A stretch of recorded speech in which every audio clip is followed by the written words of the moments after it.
Nu, ko preses kioskā jaunākie žurnāli un laikraksti ir iegādāti, steidzu pie sava viesa, kas tas būs, tūlīt uzzināsim. Bet vēl tikai gribu teikt, ka šī rubrika notiek sadarbībā ar Double Coffee. Un joprojām mēs lielu paldies sakam arī Jānim Riekstiņam. Aiziet, kavējām!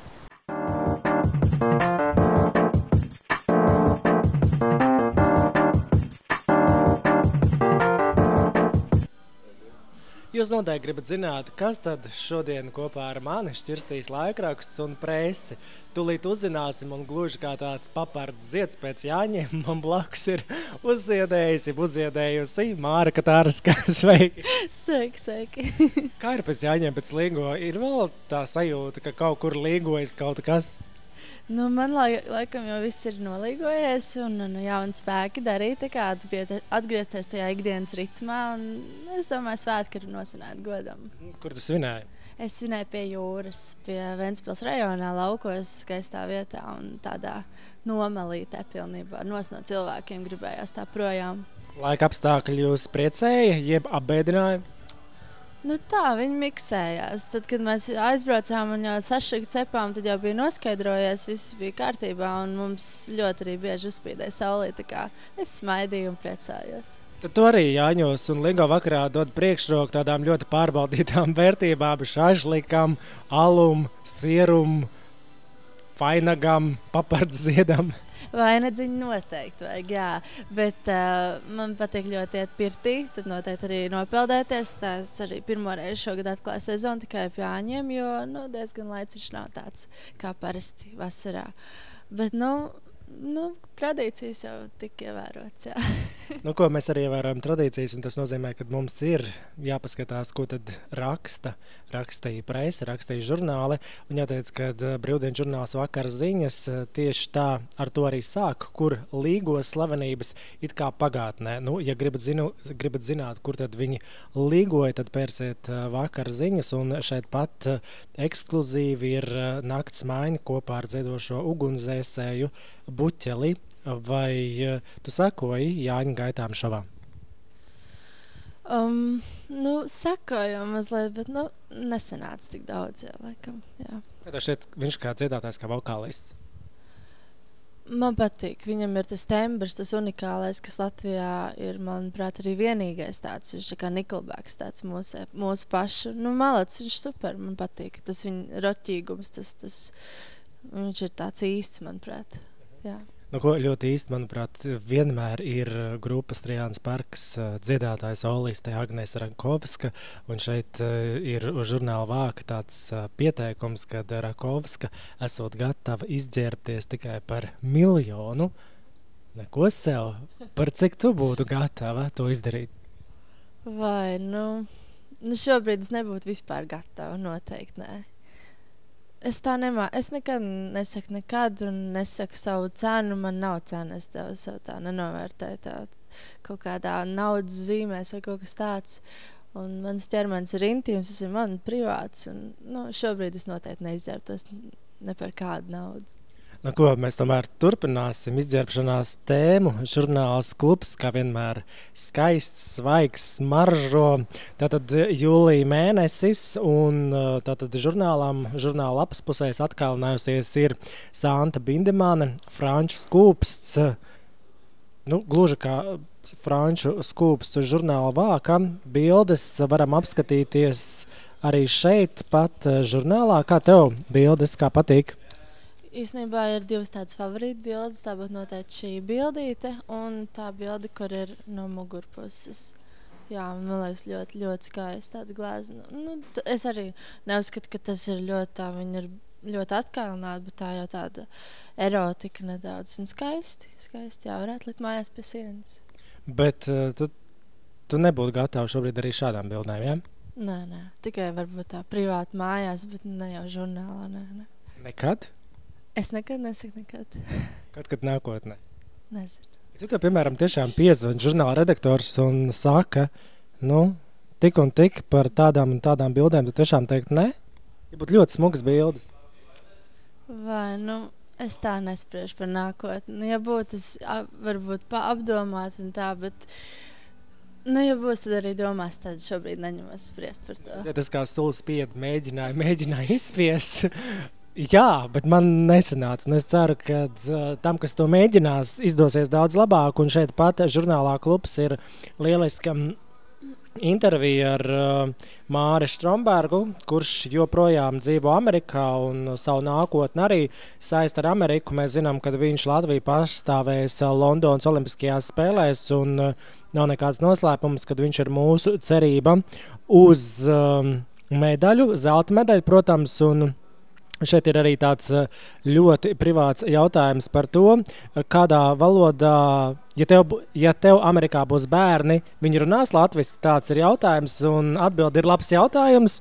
Domāju, ka kaut ko jau sapratīs, jo es esmu latvietis. Kā tev šķiet, ja, piemēram, cilvēks, kurš dzīvo Latvijā, aizbrauc, piemēram, dzīvot uz Ameriku, vai viņa atvesēm būtu jārunā latviski? Es domāju, ka noteikti. Noteikti, jā. Protams, ir jāzina gan tā angļu valoda, bet latviešu nevar aizmirst. Tas noteikti. Tas būtu tāds pret latviešu tautu tāds mazliet uzgriezt muguru nevajag. Tomēr latvieši esam, tad jālepojas ar to. Man, piemēram, draugi dzīvo Šveicē un ir meitiņas, un jāteic, ka vecākā meita runā gan angliski, gan itāliski, gan vāciski un arī latviski. Un tu skaties uz to mazo bērnu un prieks. Bet tieši šā valodas ir tāda bagātība, jo tu vairāk saproti cilvēkus dažādām kultūrām, jo tev interesantāk un bagātāk dzīve ir. Ļoti bagāts vāks ar dažādiem jautājumiem, ne jautājumiem, bet jaunumiem ir žurnālam Kas jauns. Tātad Čīča, kurš gatavojas studēt augstskolā. Kā tev ir ar studijām? Studijas turpināšu noteikti no septembra, kur vēl nevaru pateikt, bet skola jāpabeidz. Kā tev šķiet, nebūs grūti apvienot studijas ar visu to, ko tu dari? Nē, jo darot rodas tas spars, un, jo tu vairāk dari, jo vairāk var izdarīt. Tas ir pierādīts, un tāds ir. Lūk, arī Lingita, tātad no šova Okārta skatuve 2. Un Lingits jautrā izlaiduma ballīte upes krastā, kas ir notikusi Bauskā, gan ar zemenēm, gan ar draugiem. Tur piedalījusies arī ir Sabīne Berezina. Kā tev, Lingita, viņas darbība mūzikā, mākslā, modē? Es vairāk par to modi, laikam. Es gribētu, lai viņi izmanto savas iespējas ar savu augumu un savu tādu to eksotiku, kas viņai ir piešķirta. Vai viņa kā modeli, es uzskatu, ir daudz labāk nekā mūziķa. Bet to jau viņai pašai izlemt. Neviens viņu nevar varbūt mācīt, izņemot viņas mammu, bet tas būtu tāds mans ieteikums. Es arī viņai to esmu privāti pateikusi, bet es uzskatu, kā modeli viņai būtu daudz vairāk iespējas un lielākas perspektīvas tālākam tāda realizācijai, kā par modeli vairāk, jā. Viņa varētu būt dziedošā modeli, kur staigā pa mēli un ar fonogrammu, jeb uz fonogrammas arī dzied, vai nestaigā un dzied? Tas dara īstenībā, jā. Tad baigi kičīgi. Kičīgi, kā vienmēr stilīgi ir Linda Līna. Milnieks satikšanās apģērbu kolekcijas prezentācijā, tātad žurnāls Kas jauns turpina, kad tieši pirms jāņem dziedātāja Linda Līna prezentēja savu 3. apģērbu kolekciju etnografizēts. Redz, kā svinīgajā pasākumā sastapās Lindas šā brīža draugs Sandris Jarbušs un bijusī mīlestība Edgars Jaunaps. Kā tev, Lindas Līna, jaunie tērpi? Mēs te redzam bildītes. Man patīk, jā. Ir maz krāsas, bet ir tās etnogrāfiskās zīmes, kas ir latviešu. Un man patīk, ka latviešu kultūra arī tiek izmantot gan tērpos, gan dažādās gleznās. Un man patīk, ka tomēr par mūsu kultūru neaizmirst arī mūsdienās. Neaizmirst arī par šova pelnrašķīte uzvarētāju Kristīne Tēlāne. Viņa pabijusi ir Amerikā un jāteic, ka Amerikā piepelnījusies, zīmējot cilvēkus uz ielas. Vai tu sekoji šim šovam? Es nedaudz paskatījos, jo sākumā piedalījās Ieviņa no Pro X, kura mums arī bija dejotāja pirmajā šovā. Es neteiktu, ka biju sajūsmā par šovu. Tas bija tāds... bet interesanti bija paskatīties. Bet tu, piemēram, piedalītos prinčešu šovos vai pelnrašķītes šovos? Kas to lai zina, man stāv? Es katru dienu pieceļos, varbūt kaut kas jauns ienāk prātā, varbūt gribētās pamēģināt. Vienu brīdi pat īstenībā gribējās, nezinu, kāpēc es beigās neaizgāju, bet nenožēloju. Nu, ko tālāk mēs dodamies ir pēdējais laikraksta žurnāls, kuru mēs šoreiz apskatīsim, privātā dzīve. Uz privātās dzīves ļoti daudz ārzemes slavenību, slaveni futbolistu, seksīgās draudzenes, tad arī, piemēram, narkokurjera Zēģeļa ģimenes traģēdija, tas gan ir latvietis, nu un lūk, atšķiram žurnāla lapas puses, un šeit ir slavenība bērni, svin izlaidumus, un izlaidums ir bijis arī Igora Migalnieka un Olgas Rejeckas meitai Marijai. Es zinu, ka tu ar viņas kopā mācījusies, vai ne? Jā, būtu palikusi skolā, nevis gājuši šovā, es arī ar viņu būtu kopā tur noteitajā bildītē. Nu ko, tu, piemēram, tu arī dari tērpus, kā tev patīk Marijas Kleita radītais tēls? Nu, krāsains, tāds dzīvespriecīgs. Es domāju, ka viņai piestāv. Galvenais, lai smaida. Tas jau galvenais. Zinām, man liekas, ka vismaz no žurnāla lapusēm pilnīgi nesmaida mūsu valsts prezidents, kurš starp citu kuram šonedēļ kāza 1. gada diena, un tātad Latvijas valsts prezidents Andris Bērziņš un viņa kundze mediķe Dāca Seisuma 2. jūlijā atzīmēja savu kāzu gada jubileju. Tu esi lepni par mūsu valsts prezidentu? Mēs tā no dzeltenās pēkšņi pie prezidentiem. Nu, protams, ka ir jālepojas par savu prezidentu, bet es tā politikai ļoti daudz nevarētu teikt, ka sekoju, jo tas, kas notiek valstī, man daudz apbēdina. Jā. Kas tieši?